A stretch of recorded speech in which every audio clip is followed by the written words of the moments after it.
এ বোতলের ভিতরে পানি আছে, দেখা যায় দেখা যাচ্ছে। আচ্ছা, এখন যদি এখানে আমি দুধ ঢালতে চাই, এই পানি থাকা অবস্থা কি দুধ ঢুকবে? দুধটা তো পড়ে যাবে।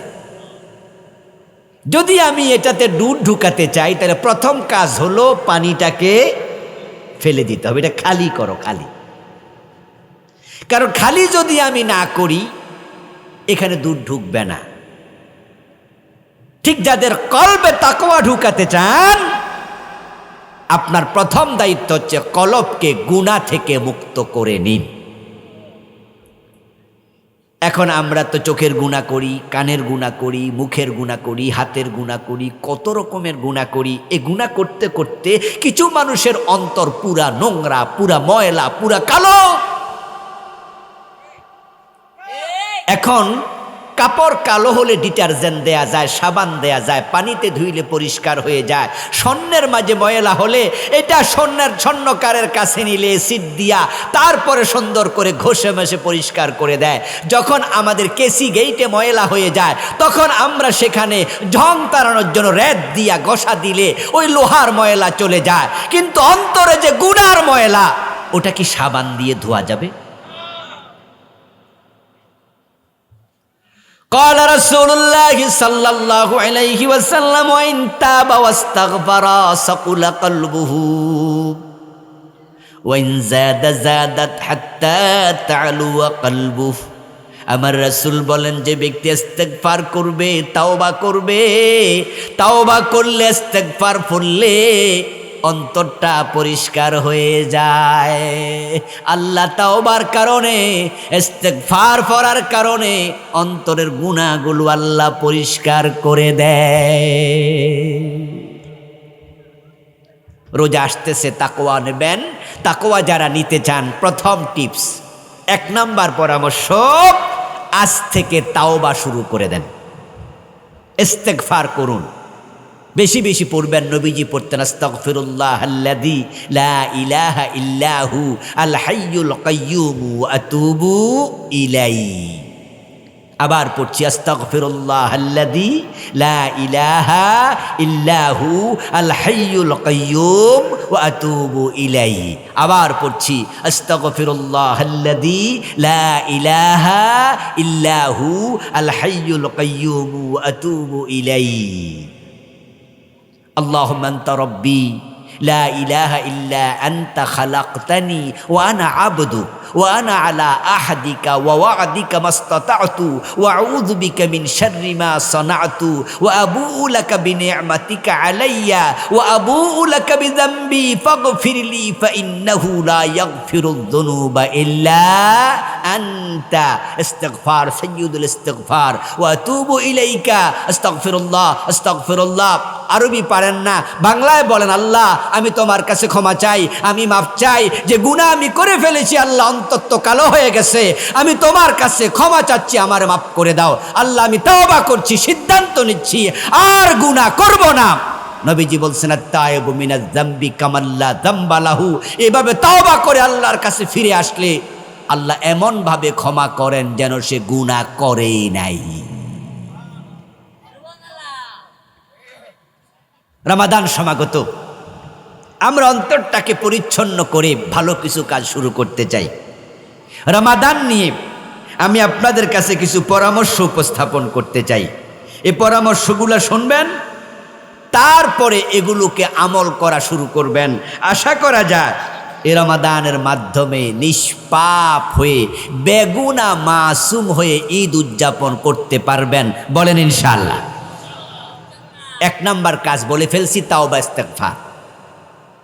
দ্বিতীয় কাজ হবে রমাদানে বেশি বেশি কোরআন তিলাওয়াত। রমাদান হচ্ছে কোরআন নাজিলের মাস। এজন্য রমাদানে যারা কোরআন পড়তে পারেন না, তারা সকলে সিদ্ধান্ত নেন যে আমি রমাদানে কোরআন শিখব। আলিফ বা তা সা থেকে শুরু করে দেন। যারা কোরআন পারেন তবে বিশুদ্ধ পারেন না, সিদ্ধান্ত নেন বিশুদ্ধ পড়বেন। যারা বিশুদ্ধ তেলাওয়াত পারেন, তারা সিদ্ধান্ত নেন যে প্রতিদিন 1 পারা, 30 দিনে 30 পারা। মা বোনদেরকে বলবো, বিশুদ্ধ তেলাওয়াত না শিখে কোরআন খতম করতে যাবেন না। একই কথা আপনাদেরকেও বলবো, যাদের তেলাওয়াত শুদ্ধ নয় তাদের জন্য খতম করা জায়েজ নাই। কেন জায়েজ নাই? নবীজি বলেছেন, রব্বা কারিইন লিল কোরআন ওয়াল কুরআনু ইয়ালআনুহু। কোরআনের কিছু পাঠক আছে যাদেরকে কোরআন গজবের বদদোয়া দেয়, কোরআন লানত করে। আপনি কোরআন পড়তে গিয়ে ভুল পড়ছেন, অর্থের বিকৃতি হয়ে গেল, মেসেজ উল্টে গেল। কোরআনে এমন কিছু জায়গা আছে যেখানে জবরের জায়গায় জের পড়েছেন, হায়ের জায়গায় হা পড়েছেন, পুরা কুফরি কালাম হয়ে যাবে, ঈমানটা পর্যন্ত চলে যাওয়ার সম্ভাবনা। এজন্য বিশুদ্ধ তেলাওয়াত এটা ফরজ। আপনি শিখতে গিয়ে ভুল করেছেন, আল্লাহ ক্ষমা করবে, আল্লাহ জানে, এখনো সে পারে না, তাই সে ভুল করছে। আমার প্রিয় ভাই, বাচ্চারা যখন হাঁটতে শিখে তখন সে দাঁড়াইলেও পইরা যায়, হাঁটলেও পইরা যায়। মা বাবা দেখে বাচ্চা বারবার পড়তেছে, মা বাবা তখন হাসকে মুস্কি হাসে, বাচ্চা খাড়াইতেছে, বাচ্চা পড়তেছে। কিন্তু সুস্থ মানুষ, আপনার বয়স 8 বছর 9 বছর, আপনি যদি পড়ে যান তাহলে কি আপনার আপনজন বসে থাকবে না দৌড় মারবে? বলবে, কি রে হয়েছে, কি পড়লো কেন, কি হয়েছে, হে কি স্ট্রোক করছেনি, হে কি মাথা ঘুরে পড়ছিনি, হে সমস্যাটা কি? ও দোস্ত, আপনার 12 বছর 10 বছর 8 বছর বয়সে পড়ে যাওয়াটা স্বাভাবিক না, কিন্তু আপনার 1.5 বছর বয়সে পড়ে যাওয়াটা স্বাভাবিক, ঠিক কি না? তো কোরআন যারা পড়তে পারে না তাদের ভুল হওয়া স্বাভাবিক। কিন্তু যারা কোরআন খতম করে বসে আছেন, 2 খতম 3 খতম, কিন্তু তেলাওয়াত শুনে বোঝা যায় আপনার তেলাওয়াত হয় না, আপনাকে কোরআন আল্লাহর লানত করে গজবের বদদোয়া দেয়। তাই যাদের বিশুদ্ধ তেলাওয়াত নাই তারা খতম করবেন না, তারা বিশুদ্ধ তেলাওয়াত শিখেন। প্রশ্ন হতে পারে, হুজুর আমার তেলাওয়াত বিশুদ্ধ কিনা আমি বুঝবো কেমনে? আপনার তেলাওয়াত বিশুদ্ধ কিনা আপনি কিভাবে বুঝবেন? উত্তর হলো, একজন হাফেজে কোরআনকে, একজন ভালো আলেমকে আপনি 2 পৃষ্ঠা 1 পৃষ্ঠা 5 লাইন 10 লাইন পড়ে শোনাবেন। রমাদান উপলক্ষে আপনি দেখবেন যে আপনার নিজের মসজিদেও 2 জন হাফেজ খতমে কোরআন পড়ানোর জন্য তারা হাজির হয়েছে। 1টা মাস আপনার এলাকায় থাকছে। আপনার মসজিদের ইমাম হাফেজ, মুয়াজ্জিন হাফেজ, উনার কাছে যান, অনুরোধ করুন যে ভাইজান আমাকে 5টা লাইন একটু সময় দেন, তেলাওয়াত করে শোনাই। উনি আপনার তেলাওয়াত শোনার পর যদি আপনাকে উনি সার্টিফাই করে, বলে যে আপনার তেলাওয়াত বিশুদ্ধ, তাহলে আপনার প্রতি আমার অনুরোধ থাকবে, এই রমাদানে আপনি প্রতিদিন 1.5 পারা 2 পারা 1 পারা যা পারেন পড়ে পড়ে কোরআনটা খতম করেন। নবীজি সাল্লাল্লাহু আলাইহি ওয়াসাল্লাম রমাদান মাসে কোরআন যতটুকু নাজিল হতো জিবরিল আমিনকে তেলাওয়াত করে শোনাতেন। নবীজির জীবনের শেষ রমাদানে জিবরিল আমিনকে রাসূল 2 বার পুরা কোরআন তেলাওয়াত করে শোনাইছে।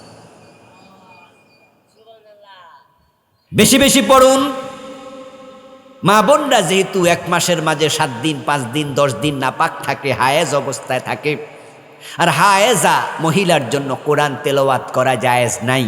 এখন তাদের খতম করতে হলে তারা এই 8-10 দিন বাদ দিয়া যেন বাকি 22 দিনে, বাকি 20 দিনে 30 পারা পড়তে পারে, এই চিন্তা নিয়ে ওনারা প্রতিদিন 2 পারা করে পড়ুক, তাহলে 15 দিনে 30 পারা হয়ে যাবে। আর পুরুষ মানুষেরা আপনারাও মাঝে মাঝে দেখা যাবে যে রমাদানে ব্যস্ততা থাকে, মার্কেটিং করতে যেতে হয়, অফিসিয়াল কাজে যেতে হয়, পারিবারিক কাজে যেতে হয়, 2-4 দিন বাদ যাবে। এজন্য বাকি দিনগুলোতে 1.5 পারা 2 পারা করে পড়েন, যেন রমাদানের ভিতরে 30 পারা পড়া হয়। আল্লাহ তুমি তৌফিক দাও, বলেন আমিন। এই রমাদান হোক কোরআনময় রমাদান। যারা বিশুদ্ধ তেলাওয়াত পারেন, কোরআন খতম হয়েছে আলহামদুলিল্লাহ, আপনাদের জন্য স্পেশাল আরেকটি টিপস। আরেকটা টিপ হলো 5টা আয়াত কমপক্ষে অর্থ সহ পড়ুন। যে 10টা সূরা কোরআনে নিয়মিত তেলাওয়াত হয় নামাজে, সূরা নসর, সূরা কাউসার, সূরা ফিল, সূরা কুরাইশ, এই সূরাগুলো আমাদের বড় পরিচিত সূরা। সূরা ফাতিহা জীবনে আমরা কয় হাজার বার পড়ছি কোনো হিসাব নাই। আয়াত মাত্র 7টা, কিন্তু 7 আয়াতের অর্থ জানে না এমন লোক আছে। ইয়াকা না'বুদু ওয়া ইয়াকা নাস্তাঈন ইহদিনাস সিরাতাল মুস্তাকিম। কি কইলেন আল্লাহর কাছে? কত হাজার বার এই সূরা পড়ছেন, কিন্তু এই আয়াতের অর্থ কি জানেন নাই? আপনি হতবাগা। এজন্য আপনি সিদ্ধান্ত নেন যে আমি কমপক্ষে কোরআনের ছোট ছোট সূরাগুলো, যেগুলো নিয়মিত নামাজে হুজুররা পড়ে আমিও পড়ি, আমি এই রমজানে কমপক্ষে সূরাগুলোর অর্থ মুখস্থ করব। এটা কি অসম্ভব না সম্ভব? শুধু আন্তরিকতা দরকার। এখন তো কোরআন অনুবাদ সহ আছে, আলহামদুলিল্লাহ, তাফসীর সহ আছে। দিন 5 আয়াত করে যদি অনুবাদ পড়েন তাহলে 1 মাসে 150 আয়াত হয়, 1 বছরে 1800 আয়াত হয়। আপনি যদি সিদ্ধান্ত নেন তাহলে 4-5 বছর পরে দেখবেন যে পুরা কোরআনের অনুবাদ আপনার পড়া হয়ে গেছে। এজন্য অনুরোধ থাকবে, যারা কোরআন বিশুদ্ধ পড়তে পারেন তারা ব্যাখ্যা অর্থসহ কোরআন পড়া এই রমাদান উপলক্ষে শুরু করে দেন। আল্লাহ তুমি তৌফিক দাও, বলুন আমিন। ইফতার, সাহারি যথা সময়ে করবেন। আমাদের দেশে এই নিয়ে দারুণ সমস্যা। কিছু লোক আছে সাহারির আজান চলে, ফজরের আজান, এর মাঝও খাইতেছে। কারণ সে উঠতে লেট করে, ব্রাশ করতে করতে 5 মিনিট লাগাইয়া দেয়। তারপরে দেখা যায় যে এমন টাইমে খেতে বসে যখন ফজরের আজান শুরু হয়ে যায়। আমার প্রিয় ভাই, ফজরের আজান হওয়ার পর, সুবহে সাদিক তুলু হওয়ার পর খাবারের কোনো অনুমতি আর নাই। তা আপনি কি ঘড়ির দিকে তাকিয়ে খাওয়া শুরু করা উচিত ছিল না? এই জন্য আপনি আগে কেন শুরু করলেন না? এটা করবেন না। আবার সমস্যা ইফতারের সময়, আজান হওয়ার পরেও মাগরিবের ইফতার করতেছে না। মনে মনে ভাবে এত লম্বা দিন রোজা রাখতে পারছি, 5 মিনিটই কি মইরা যামনি, আস্তে ধীরে খাই। এত মোত্তাকি হওয়া দরকার নাই। নবীজি বলেছেন, লা ইয়াজালুন নাসু বিখাইরিন মা আজ্জালুল ফিতরা। মানুষ যখন ইফতার তাড়াতাড়ি করবে, সময় মতো করবে, ততদিন পর্যন্ত তাদের মাঝে কল্যাণ থাকবে। আল্লাহ বলছেন, সুম্মা আতিম্মুস সিয়ামা ইলাল লাইল। রোজা যখন রাখবা তখন রাত আসলে রোজা ভেঙে ফেলো, রাত আসা পর্যন্ত রোজা পূর্ণ করো। রাত আসবে তখন, সূর্য ডুববে যখন, তো আল্লাহ সীমা দিলেন সূর্য ডুবলে রোজা ভাঙো। আপনি আরো 5 মিনিট পরে ইফতার করে রোজা ভাঙলেন, তাহলে আল্লাহর অর্ডার পালন করতে আপনি দেরি করলেন, কাজটা মোটেও ঠিক হয় নাই। এখন সাহারির সময় আরেকটা পরামর্শ যোগ করি, সেটা হলো তাহাজ্জুদ। ইফতারের সময় 1-2টা পরামর্শ যোগ করব, যেগুলো আপনার আমার আমলি জীবনের সাথে খুব দরকার। তাহাজ্জুদ মানুষকে আল্লাহর মুকাররাব করে, কিন্তু আমরা সারা বছর অনেকে তাহাজ্জুদ পড়তে পারি না, ঘুম থেকে উঠতে পারি না। যেহেতু রমাদানে সাহারি খেতে উঠতেই হয়, আপনি 20 মিনিট আগে উঠুন, তাহলে তাহাজ্জুদটা হয়ে যাবে। আমরা চাইলে কি 20 মিনিট আগে উঠতে পারবো না? 4 রাকাত, 2 রাকাত, 8 রাকাত, যতটুকু সম্ভব তাহাজ্জুদ পড়বেন। কেউ কেউ বলে, গ্রাম্য একটা মাসালা আছে, তাহাজ্জুদের নামাজ নাকি কেউ শুরু করলে ছাড়লে গুনাহ হয়। তো হুজুর, আমি যদি রমাদানে তাহাজ্জুদ পড়ি, রমাদানের পরে তো তাহাজ্জুদ পড়া হবে না, তাহলে কি গুনাহ হয়ে যাবে না? উত্তর হলো মোটেও না। এটা নফল নামাজ। قال رسول الله صلى الله عليه وسلم المتطوع امير نفسه। নবীজি বলছেন, নফল কাজের জন্য ব্যক্তি নিজে দায়িত্বশীল। নফল কাজের ব্যাপারে আল্লাহ কাউকে জিজ্ঞাসা করবেন না। জিজ্ঞাসা করলে আর এটা নফল থাকে না। নফলের ব্যাপারে আল্লাহ আপনাকে অনুমতি দিছে, চাইলে তুমি করো, চাইলে তুমি ছাড়ো। তা আপনি রমাদানের সুযোগ আছে, তাহাজ্জুদ পড়ুন। রমাদানের পরে যদি কন্টিনিউ করেন সেটা ভালো, কিন্তু আপনি তাহাজ্জুদ রমাদানের পরে না পড়লে কোনো গুনাহ হবে না। এখন ইফতারের সময় যে কাজ, 1 নাম্বার নবীজি বলছেন, তোমাদের যাদের সামর্থ্য আছে সে যেন খেজুর দিয়ে ইফতার করে। যদি খেজুর না পায় তাহলে সে যেন পানি দিয়ে ইফতার করে। ইফতারের সুন্নাহ 1 নাম্বার কি? খেজুর। খেজুর যদি পাওয়া না যায় তাহলে কি? পানি। যদি এ দুটি পাওয়া না যায় তাহলে রোজা ভঙ্গ করার জন্য হালাল যে কোনো খাবার দিয়ে ইফতার করার সুযোগ আছে। ইফতারের সময় দোয়া কবুল হয়, এজন্য ইফতারের সময় দোয়া করবেন। পরিবারে দোয়ার একটা কালচার চালু করে দেবেন। মা বোনদেরকে বলে দেবেন ইফতারি তৈরি করতে করতে মাগরিবের আজান হয়ে যায়, এমনটা যেন না হয়। ঘড়ির দিকে তাকিয়ে সিদ্ধান্ত নেও, কাজ শুরু করো। ইফতারি তৈরি করতে কতক্ষণ লাগবে? 40 মিনিট, 30 মিনিট, 1 ঘন্টা। এই 1 ঘন্টা ইফতার রেডি করার পরেও যেন 20 মিনিট থাকে, 15 মিনিট থাকে। ইফতারি সামনে সাজাইয়া ছেলে মেয়ে মা বাবা নিজে বসবেন, বসে তারপর ইফতার সামনে নিয়ে আল্লাহর কাছে হাত তুলবেন।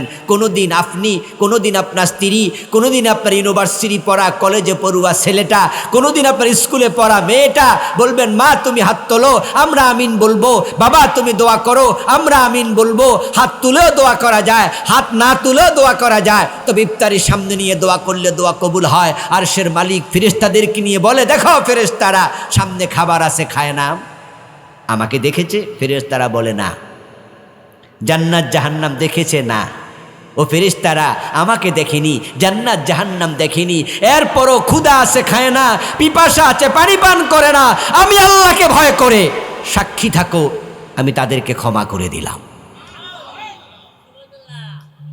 ইফতারের সময় দোয়া কবুল হয়, এই জন্য দোয়া করবেন। তখন ইফতার শুধু করবেন তা নয়, মানুষকে ইফতার করাবেন যদি সামর্থ্য থাকে।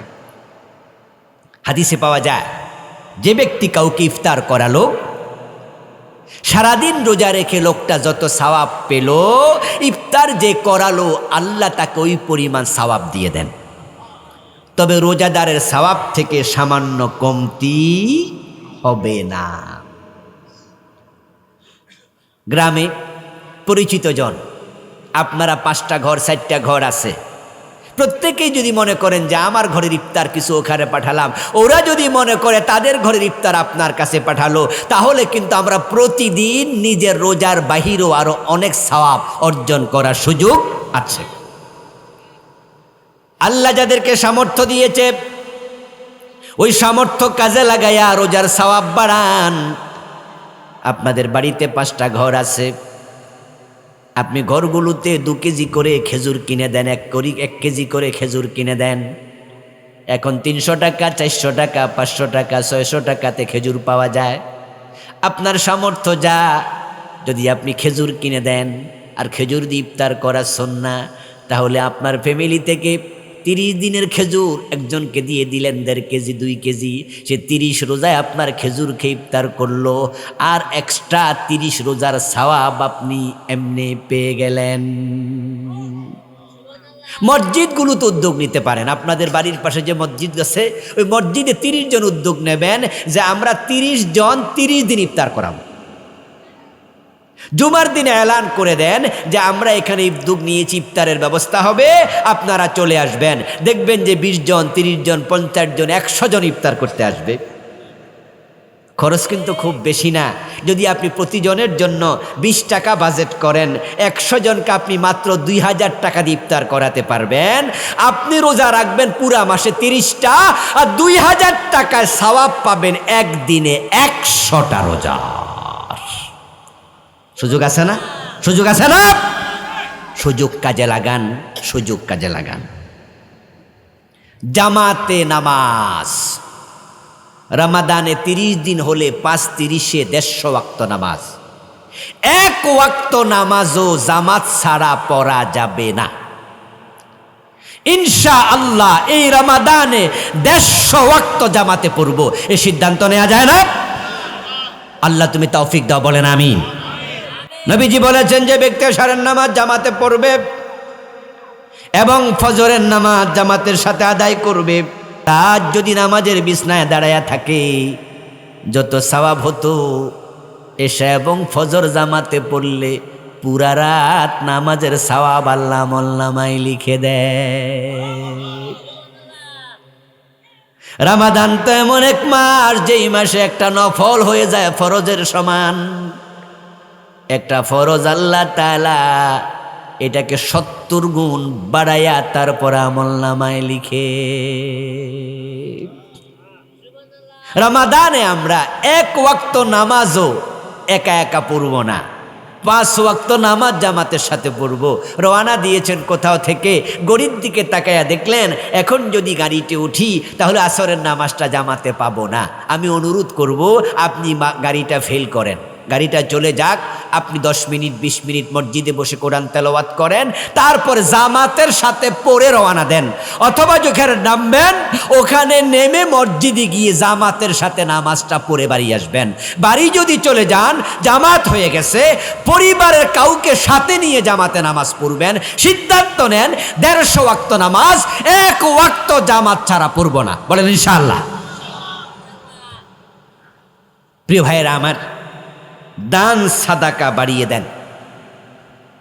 রমাদান যখন আসতো প্রিয় নবীজি সাল্লাল্লাহু আলাইহি সাল্লাম এমন বেশি দান করতেন যে হাদিসে পাওয়া যায় কাররিহিল মুরসালা, প্রবাহিত বাতাস যেমন সব মানুষের গায়ে লাগে, নবীজির দান সাদাকা মদিনার সকল গরিব মানুষকে ছুঁয়ে যেত। রমাদানের 30 দিন 10 টাকা করে দান করলে 300 টাকা হবে, 100 টাকা করে দান করলে 3000 টাকা হবে।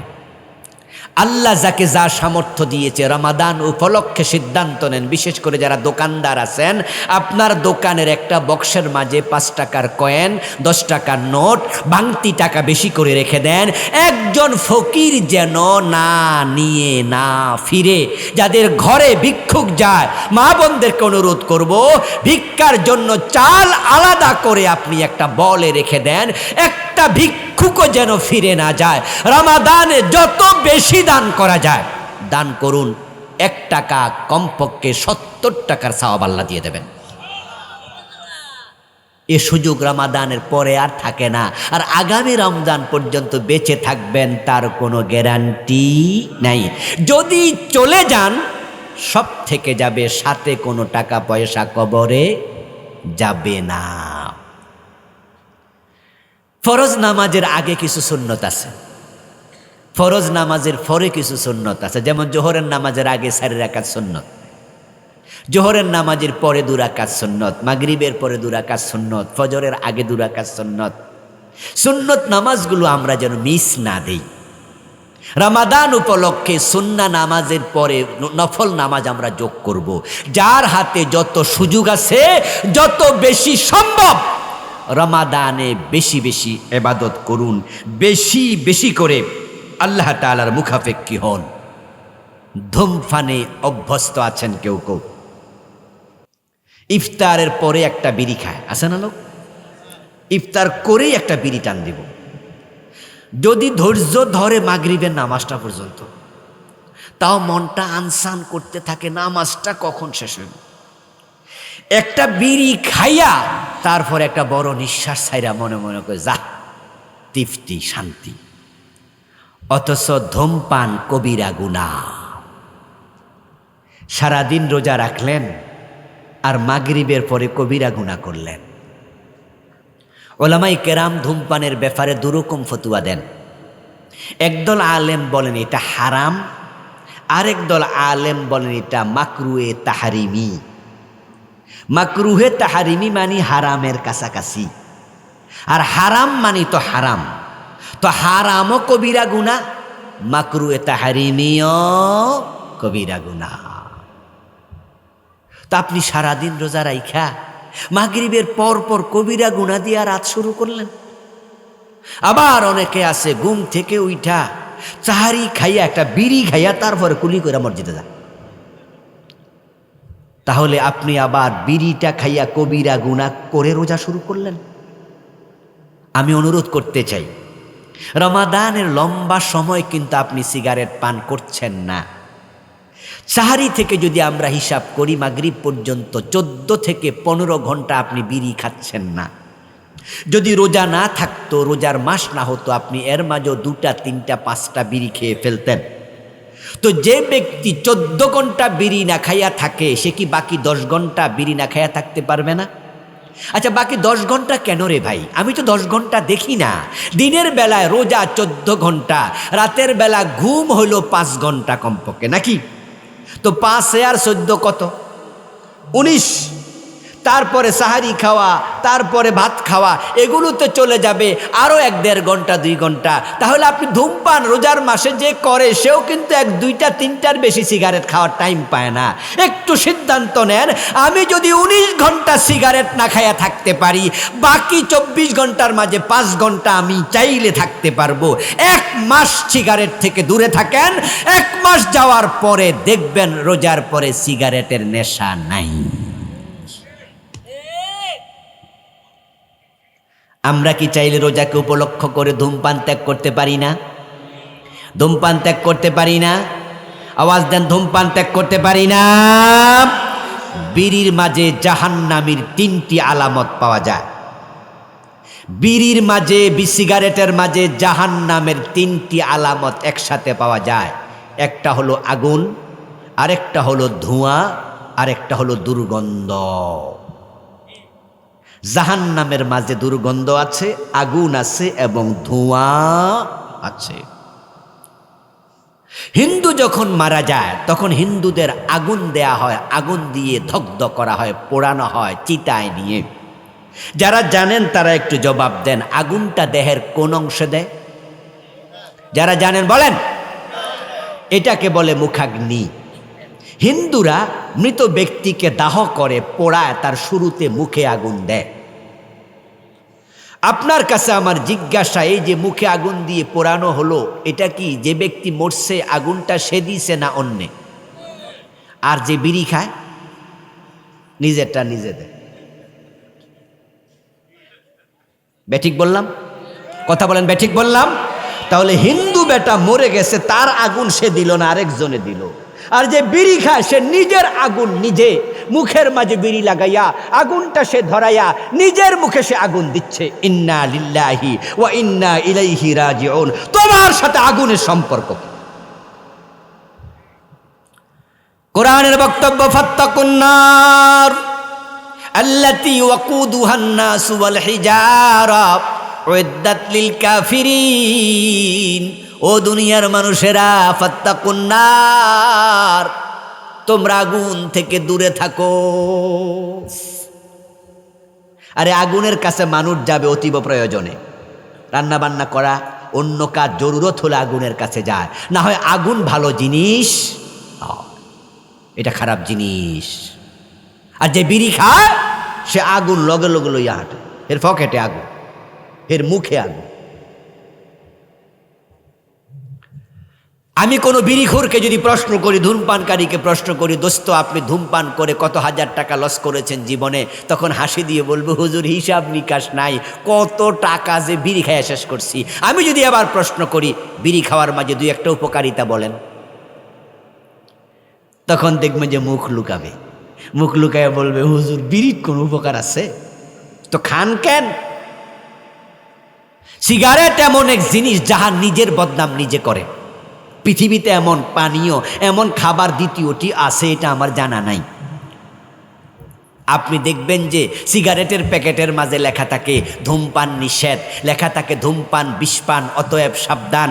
সিগারেটের প্যাকেটে লেখা থাকে বিড়ি পান করলে, সিগারেট খেলে ক্যান্সারের ঝুঁকি বাড়ে, স্ট্রোকের ঝুঁকি বাড়ে। নিজের বদনাম নিজে করে প্যাকেটের গায়ে লেখা থাকে, অথচ দে বেটা দুধে পানি মিশাইয়া বেছে, সেও কিন্তু লেখে দোকানে এখানে খাঁটি গরুর দুধ পাওয়া যায়। যে বেটা দুধে পানি মিশায় সেও কিন্তু দুধের বদনামি করে না। যে বেটা মধুর মাঝে চিনি মিশায়, আসেনি এমন কিছু ব্যবসায়ী, মধুর মাঝে চিনি মিশায়, ও বেটাও লিখে দেয় এই দোকানে খাঁটি মধু পাওয়া যায়। দেখবেন নিজের বদনাম নিজে করে না। যে বেটার মেয়েটা কালো, ওই বেটারে যদি কেউ ফোন করে জিজ্ঞাসা করে, ভাই আপনার মেয়ে বড় হয়েছে, বিয়ে শাদী দিবেননি? বাপে উত্তর দেয়, হ্যাঁ মেয়ে তো বড় হয়েছে, বিয়ে দিমু। এরপরে আবার জিজ্ঞাসা করছে মেয়ে দেখতে কেমন? বাপে কি মুখের উপর কয়ে দিবা আমার মেয়ে দেখতে কালো? বরং বাপেও কইব যে খারাপ না, মোটামুটি চলে, উজ্জ্বল শ্যামলা। যদি বেশি কালা হয় তাও কইব কিন্তু হালকা কালা।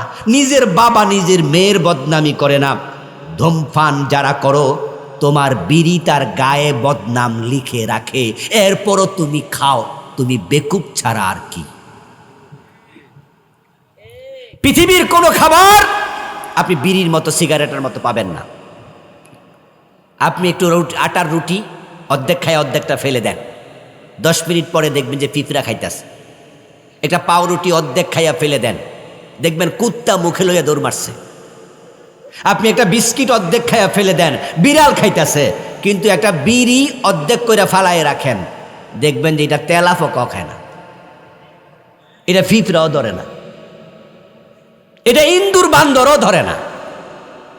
আর সে জিনিস মুসলমান খাচ্ছে। রোজা উপলক্ষে আমরা ধূমপান পরিত্যাগ করতে চাই, রাজি আছেন? যারা খায় না তারা রাজি হয়েছে, আর যারা খায় তারা চুপচাপ আছে, কয় দেখি ভাইবা দেখি হুজুর। আল্লাহ তুমি তৌফিক দাও, বলেন আমিন। প্রিয় ভাইয়েরা আমার, দৃষ্টি এবং জবানের হেফাজত করবেন। রোজা রেখেছেন, মুখের রোজা আছে, কানের রোজা আছে, চোখের রোজা আছে, অন্তরের রোজা আছে। পেটের রোজা না খেয়ে থাকা, পান না করা। চোখের রোজা চোখ দিয়ে হারাম কিছু না দেখা। মুখের রোজা জবান দিয়ে হারাম কথা না বলা। কানের রোজা কান দিয়ে হারাম কিছু না শোনা। পেটের রোজা হারাম কিছু না ভাবা। এখন আপনার সবটা যদি না মিলে, এ রোজা আল্লাহ কবুল করবেন না। তাই রমাদান মাসে মিথ্যা বলা যাবে না, গীবত করা যাবে না, গান বাজনা শোনা যাবে না, নাটক সিনেমা দেখা যাবে না। চোখের হেফাজত, দৃষ্টির হেফাজত করো, তোর রোজার মাধ্যমে তাকওয়া অর্জিত হবে। রোজার মাসের একটি সেরা ইবাদতের নাম হলো ইতিকাফ। মসজিদের শেষ দশকে ইতিকাফ করা সুন্নাহ। নবীজি সাল্লাল্লাহু আলাইহি ওয়াসাল্লাম প্রতি রোজায় ইতিকাফ করতেন। এক রোজায় তিনি পারেন নাই, রমাদান মাসে মক্কা বিজয় হয়েছে, এজন্য যুদ্ধ ব্যস্ততার কারণে প্রিয় নবীজি এক রমাদানে ইতিকাফ করতে পারেন নাই। পরের রমাদানে তিনি 20 দিন ইতিকাফ করছেন। নবীজি ছিলেন মদিনার প্রেসিডেন্ট, মদিনার তিনি প্রধান বিচারপতি, তিনি মদিনার প্রধান সেনাপতি। তারপরও তিনি ইতিকাফ ছাড়েন নাই, মৃত্যু পর্যন্ত ইতিকাফ করেছেন। আর আমার সামনে যারা আছেন তাদের মাঝে জীবনে ইতিকাফ করে নাই এমন লোক 2-4 জন আছে।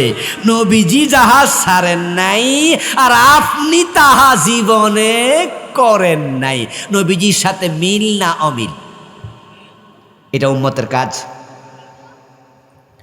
আপনি বলবেন যে হুজুর এটা তো সুন্নত, না করলে অসুবিধা নাই।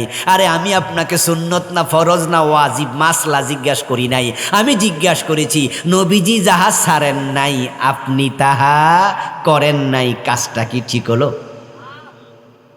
এই জন্য যারা কোনোদিন ইতিকাফ করেন নাই, আমার অনুরোধ থাকবে এই রমাদানে বসে যান। ব্যস্ততা, চাকরি, ব্যবসা বাণিজ্য, এ কাজ ও কাজ। আরে ভাই, আপনি যখন দুনিয়া থাকবেন না তখনও সংসার চলবে, আপনার জন্য কিছু থেমে যাবে না। অবসর, তারপরে ইতিকাফ। অবসর পর্যন্ত বেঁচে থাকবেন তার কোনো গ্যারান্টি আছে? এই জন্য এবার বসে যাবেন, এবারই সিদ্ধান্ত নেন, এখনই সিদ্ধান্ত নেওয়ার সময়। অফিসে আগে বলে রাখেন, স্যার বসকে বলেন আমি শেষ দশকে ছুটি চাই, ইতিকাফে বসবো। ব্যবসা বাণিজ্য ক্লোজ করুন, ব্যস্ততা কমাইয়া দেন, অন্যকে দায়িত্ব দেন, সিদ্ধান্ত নেন যে এবারে রমজান আমি ইতিকাফে বসবো। যে ব্যক্তি ইতিকাফে বসে তার কদর মিস হয় না। লাইলাতুল কদরি খায়রুম মিন আলফি শাহর। কদরওয়ালা, ইতিকাফওয়ালারা কদরওয়ালা হয়, আর কদরের এক রাত 1000 মাসের চেয়ে সেরা। এজন্য যারা এখনো ইতিকাফ করেননি, ইতিকাফের চিন্তা নিন, আর পয়সা চমড়ায় চলে যান। ক্বালা রাসূলুল্লাহি সাল্লাল্লাহু আলাইহি ওয়াসাল্লাম আল উমরাতু ফি রমাদান তা'দিলু হাজ্জাতান। প্রিয় নবীজি বলছেন, যে ব্যক্তি রমাদানে উমরা করে আল্লাহ তার আমল নামায় হজের পরিমাণ সওয়াব লিখে দেয়। মাত্র 1.5 লাখ টাকা হলে উমরা করা যায়।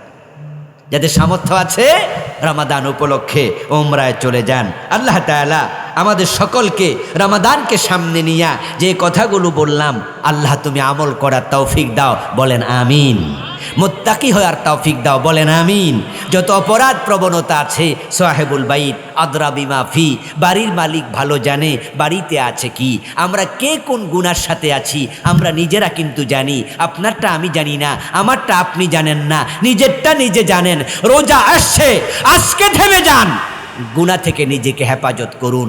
আপনার মেয়েটা কলেজে যায়, বোরকা সিলিয়ে দিন। মেয়েটা বড় হয়েছে, তাকে পর্দা করতে শিখান।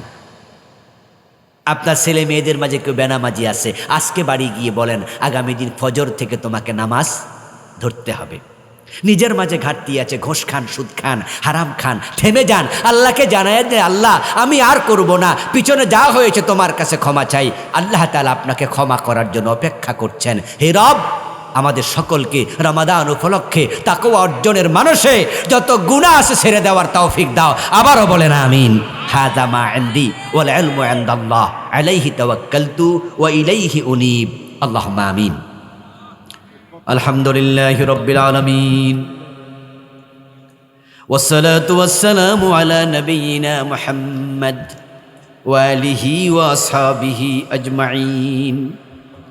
ربنا ظلمنا أنفسنا وإن لم تغفر لنا وترحمنا لنكونن من الخاسرين ربنا آتنا في الدنيا حسنة وفي الآخرة حسنة وقنا عذاب النار رب ارحمهما كما ربياني صغيرا أي رب العالمين আজকের মাহফিলে আমরা যারা এসেছি, দুদিন ব্যাপী মাহফিলকে তুমি কবুল করে নাও। আমাদের জীবনের গুনাহগুলো মাফ করে দাও। আমাদের কারো মা নাই, কারো বাবা নাই, আপনজন প্রিয়জন কবরে, সকলের কবরকে জান্নাতের টুকরা বানায়া দাও। এ মাহফিলের জন্য, মসজিদের জন্য যারা যা দান করেছেন, সকলের দান তুমি কবুল করে নাও। দানের উসিলা আপনজনের কবরকে, মানুষের যখন মৃত্যু যন্ত্রণা শুরু হয় তখনই প্রত্যেকটা মানুষ টের পায় সে জান্নাতি নাকি জাহান্নামী। মরা লাগে না, মৃত্যুর যন্ত্রণা শুরু হলে টের পেয়ে যায়। কারণ যারা জান্নাতি তাদের জান কবজের জন্য আল্লাহ জান্নাতের ফেরেশতা পাঠায়। ওই ফেরেশতার সাথে জান্নাতের আতর, জান্নাতের মিসকে আম্বার আল্লাহ দিয়ে দেয়। ওই ফেরেশতা এসে আপনার নাকের ডগায় জান্নাতের আতর ছিটায়া দেয় এবং ওই ফেরেশতাদের চেহারা হয় সূর্যের আলোর চেয়ে আরো উজ্জ্বল। এবং তারা এসে সবাই লাইন ধরে ওই মুমূর্ষু ব্যক্তিকে সালাম দিতে শুরু করে। ফেরেশতার সালাম, ফেরেশতার আতর ছিটানো, ফেরেশতার এই সাদর সম্ভাষণ দেখে মৃত ব্যক্তি অনুভব করে, অনুমান করে সে জান্নাতি। আল্লাযীনা তাতাওয়াফাহুমুল মালাইকাতু তাইয়্যিবিনা ইয়াকুলুনা সালামুন আলাইকুম উদখুলুল জান্নাহ বিমা কুনতুম তা'মালুন। কোরআনে আল্লাহ তাআলা বলেন, ও নবী, যে মানুষগুলো ঈমানদার, কালেমায়ে তাইয়্যিবা ওয়ালা, ওই মানুষের জান কবজ করার জন্য যখন ফেরেশতা আসে, ইয়াকুলুনা সালামুন আলাইকুম, ফেরেশতারা এসে তাকে সালাম দিতে শুরু করে। ফেরেশতার সালাম বিশাল ব্যাপার। রিকশাওয়ালা, ঠেলাওয়ালা, দিনমজুর, কুলি চামার, জেলে নাফিত, সমাজের 3rd ক্লাস নাগরিক, তাদেরকে এলাকার মানুষরা সালাম দেয় না। স্কুলের পিয়ন, অফিসের কর্মচারী, বসকে সালাম দিতে দিতে নিজের ঠোঁটের পানি শুকায়া যায়, ওই ফিয়নকে কেউ সালাম দিতে চায় না। কিন্তু সে যদি জান্নাতি হয়, মৃত্যুর সময় আল্লাহর ফেরেশতারা তাকে সালাম দেবে।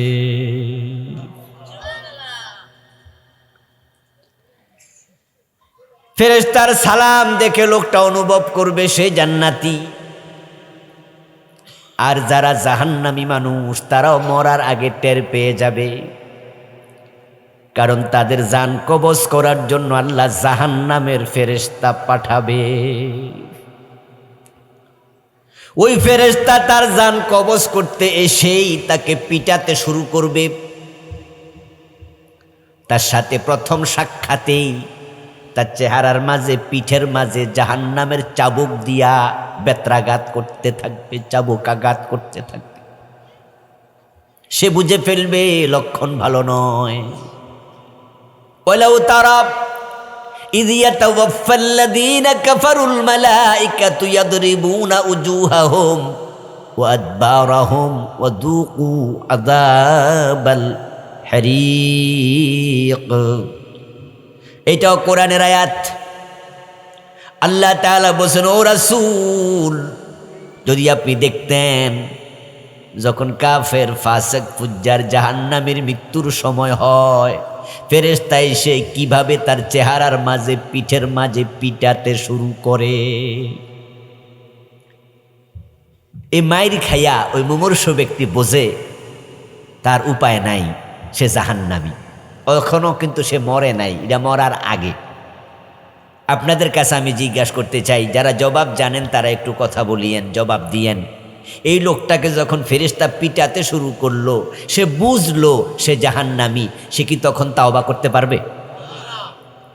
ক্ষমা চাইতে আর পারবে? ইয়েস। এখন আর তাওবা করার সুযোগ নাই, তাওবা কবুল হবে না। কিন্তু এই যে আমার সামনে আপনারা যারা বসে আছেন, রমাদান পেয়ে গেলেন, দুদিন পরে রমাদান, বেঁচে আছেন, তাই তাওবা করার সুযোগ এখনো আছে। বেঁচে থাকা এটা আল্লাহর দয়া। এই জন্য মৃত্যু কামনা করা জায়েজ নাই, মৃত্যুর কামনা নিষেধ।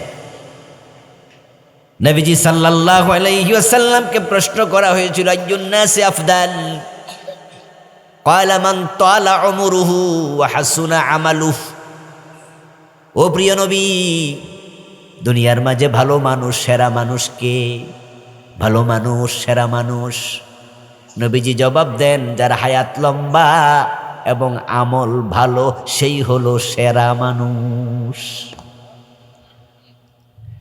তাহলে আমরা এখনো মরি নাই, না মরাই প্রমাণ করছে আমাদের হায়াত এখনো আছে। এটা লম্বা, ছোট্ট না, সংক্ষিপ্ত না। আমরা যারা 30 বছর বয়স পেয়েছি, মনে মনে ভাববো আমার হায়াত তো লম্বা নয়, আমি মাত্র 30 বছর হায়াত পাইছি। কিন্তু আমি যদি প্রশ্ন করি, 20 বছর হায়াত পাইয়া মইরা গেছে এমন লোক নাই, তাহলে আপনি কয় বছর বেশি পাইছেন? তো হায়াত ছোট হইল কেমনে? আপনারটা তো তার তুলনায় 10 বছর লম্বা। যারা 20 বছর হায়াত পাইছে, আমার সামনে এখানে 20 বছর বয়সের যুবক ও 2-4 জন আছে। সে মনে মনে ভাবে আমার হায়াত তো ছোট, আমি মাত্র 20 বছর বেঁচে আছি। বলুন তো, 15 বছর বয়সে মরে গেছে এমন লোক বাংলাদেশে নাই? তো যে 20 বছর হায়াত পাইছে, ওই 15 বছর ওয়ালার সে কয় বছর বেশি পাইছে? সেও তো 5 বছর বেশি পাইছিল। সে কেন তাওবাটা করলো না? তাওবা করতে কি 5-7 বছর লাগেনি? 5-7 মিনিটও তো লাগে না। তাওবা করতে 1 মিনিট লাগে, ক্ষমা চাইতে 1 মিনিট লাগে। এই জন্য আল্লাহর বড় দয়া, আমরা বেঁচে আছি। গত রমাদান থেকে রমাদান পর্যন্ত আল্লাহ আমাদের হায়াত রেখেছেন। আমরা রমজানের একবারে কাছাকাছি। এ রমাদান পর্যন্ত বেঁচে থাকা, এটা আল্লাহর বড় নেয়ামত পাওয়ার সুযোগ। কারণ রোজা হচ্ছে এমন একটা মাস, রমাদান মাস, এই মাসে মানুষ প্রবেশ করবে একদিক দিয়া গুনাহ নিয়া, বের হবে অন্য দিক দিয়া নিষ্পাপ হইয়া।